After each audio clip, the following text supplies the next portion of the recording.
Halo guys, kembali lagi bersama Mimin di channel Nafilm. Dan pada video kali ini, Mimin akan meneruskan alur cerita Jade Dynasty episode 5. Yang mana pada Jade Dynasty episode 5 ini menceritakan berkumpulnya semua orang dari 7 divisi untuk mengikuti turnamen. Dan bagaimana ceritanya? Kita langsung saja masuk alur ceritanya.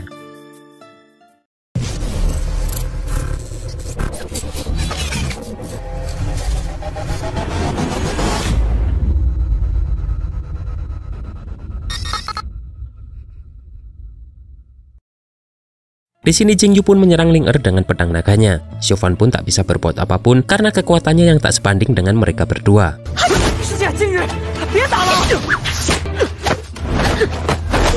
Saat Jingyu akan menyerang lagi, di sini senior Chihao datang melerai dan menyelamatkan Ling. Di sini Chihao pun juga meminta maaf pada Tian Puyi yang datang atas kejadian tersebut. Chihao pun meminta Jingyu agar meminta maaf kepada Ling. Namun di sini Xiaofan berusaha membela sahabatnya tersebut dan berkata bahwa mereka tak bisa menyalahkan Jingyu. Di sini Jingyu pun enggan untuk meminta maaf atas hal tersebut. Namun pada akhirnya Jingyu pun meminta maaf atas hal itu. Di sini Ling pun masih marah dan menganggap Jingyu mengganggu orang yang lebih lemah. Namun Xiaofan menjelaskan bahwa dari kecil dia memang sering bertarung duel dengan Jingyu. Ling pun mengajak Xiaofan pergi, begitu juga dengan Tian Puyi dan para murid yang lainnya. Di sini Chihao pun menahan langkah Ling dan memberikan kotak berisi mutiara yang dia dapatkan saat melawan aliran iblis, dan dia memberikan itu sebagai permintaan maaf. Namun di sini Ling pun terlihat menolaknya.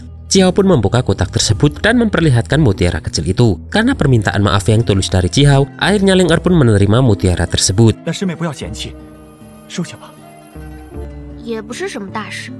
Di sini Jingyu memergoki, ternyata Xiaofan lebih mengkhawatirkan Ling daripada Jingyu. Di sini Jingyu bertanya apakah Ling selalu menindas Xiaofan karena sifatnya yang temperamental. Namun Xiaofan berkata bahwa Ling sangat baik kepadanya meskipun Jingyu tak percaya akan hal tersebut. Di sini pun terlihat Xiaofan masih bengong memikirkan hal tadi.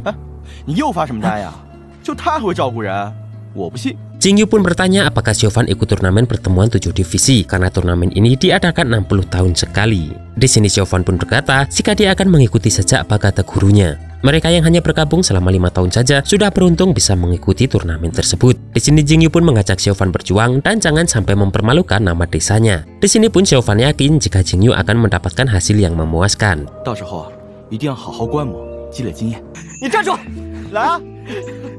Di sini Chihao pun datang dan segera mengajak Jingyu kembali ke puncak naga.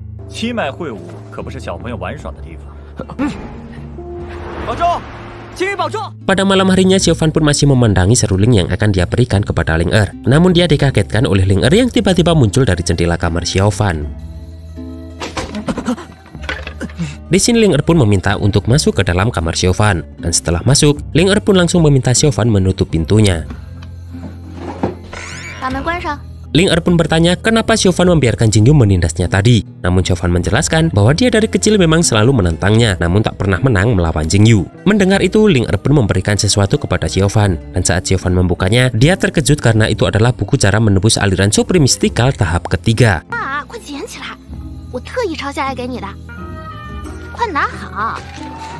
Di sini Xiaofan pun berkata jika orang tua Ling tahu pasti akan menghukum Ling karena sudah berani menyalin teknik tersebut untuk Xiaofan. Namun di sini Ling bertanya bagaimanakah mereka akan tahu jika bukan Xiaofan sendiri yang memberitahunya. Di sini Ling pun memaksa Xiaofan menerima itu dan berlatih secara baik-baik. Ling pun berkata meskipun Jingyu menyebalkan, namun seniornya yaitu Chihao tak seperti Jingyu. Bahkan dalam turnamen sebelumnya, Chihao hanya kalah dari senior Xiao dari puncak bambu kecil. Di sini Ling pun memberikan mutiara yang diberi Chihao tadi kepada Xiaofan. Namun di sini Xiaofan tampak cemburu dan menjawab semua pertanyaan Ling dengan nada ketus.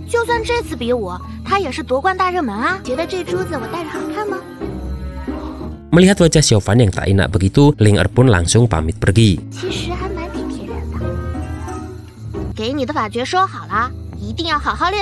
Di sini Xiaofan pun berusaha untuk tidur karena sudah malam. Namun dia masih saja tergoda untuk membuka teknik yang disalin Ling tadi. Di sini Xiaofan sedikit ragu karena jika Xiaofan membuka teknik itu sekarang maka akan melanggar aturan sekte. Namun pada akhirnya Xiaofan pun tergoda dan memberanikan diri membaca teknik tersebut.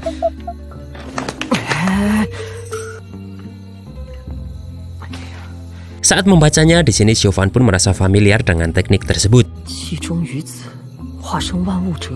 Dan pada malam harinya, dia pun mencoba mempraktekkan teknik itu secara diam-diam.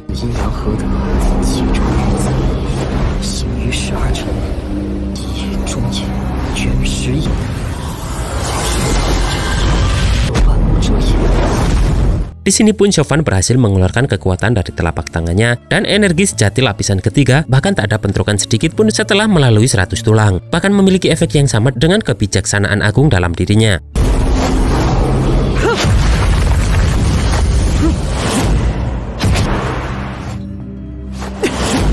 Di sini Chauvin pun tiba-tiba mendengar sesuatu dari arah gudang, dan saat Chauvin menghampirinya, ternyata itu adalah senior ke-6 yang sedang bersama dadu raksasanya setelah 6 tahun menghilang.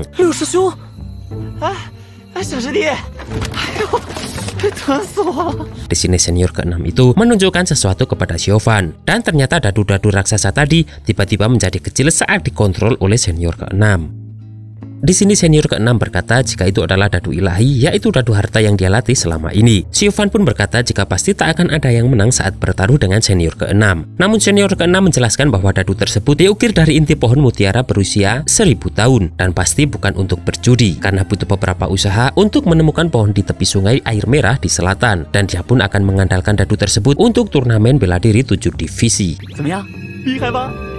Di sini Chauvin pun terlihat sedih karena dia merasa tak bisa ikut turnamen. Namun senior ke-6 mengatakan jika turnamen kali ini masing-masing divisi mengirim 9 orang, dan Chauvin pasti bisa mewakili puncak bambu besar ikut turnamen karena puncak bambu besar hanya memiliki 7 murid.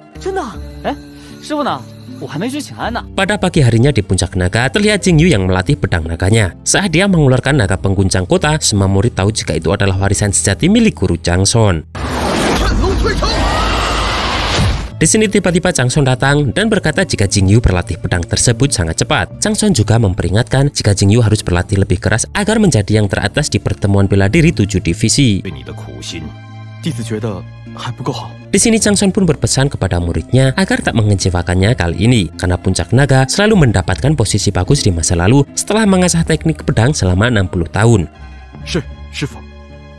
Saat ketua sekte sendirian, dia pun mendapatkan sebuah pesan rahasia. Dan saat di kuil leluhur, dia pun mendengar suara yang berkata bahwa api pertikaian tak akan pernah padam. Setelah 1000 tahun perselisihan antara yang baik dan jahat, dan jalan surgawi bukanlah dipersaingkan untuk menang. Ketua sekte pun menjawab bahwa 1000 tahun sejak berdirinya sekte Qingyun hanya untuk mengembalikan dunia yang bersih dan membersihkan roh jahat. Dan sudah 100 tahun di kuil leluhur ternyata tak melemahkan ambisi suara orang tersebut.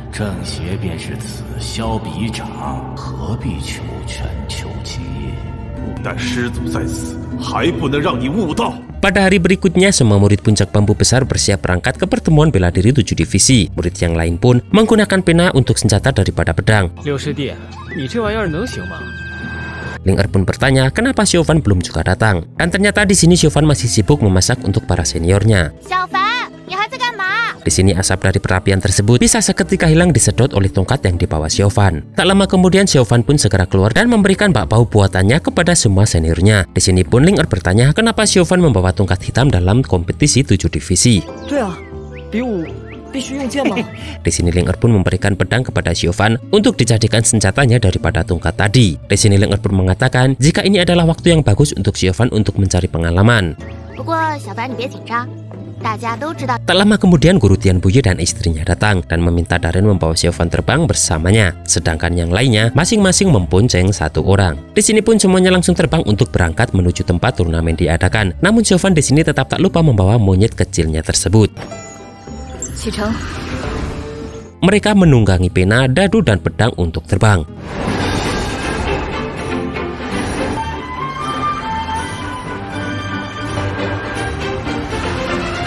Darren pun menyuruh Chauvin berpegangan erat-erat, namun Darren tak sadar jika ternyata Chauvin sudah jatuh ke bawah. Di sini untungnya, Chauvin diselamatkan Ling Er dengan selendangnya dengan cepat. Melihat selendang tersebut, Chauvin mengira bahwa Ling Er yang datang menghampirinya. Namun saat berbalik badan, ternyata itu adalah Darren dengan muka polosnya. Saat berdiri, ternyata mereka semua sudah sampai di tempat tujuan. Chauvin pun melihat semua murid dari 7 divisi juga datang. Dan di sini Ling Er pun langsung mengajak Chauvin pergi ke depan. Namun tiba-tiba monyet Chauvin pun lompat pergi. Di sini pun juga datang murid dari puncak bambu kecil yang terdiri dari para cewek cantik. Bahkan terlihat satu wanita yang sangat anggun.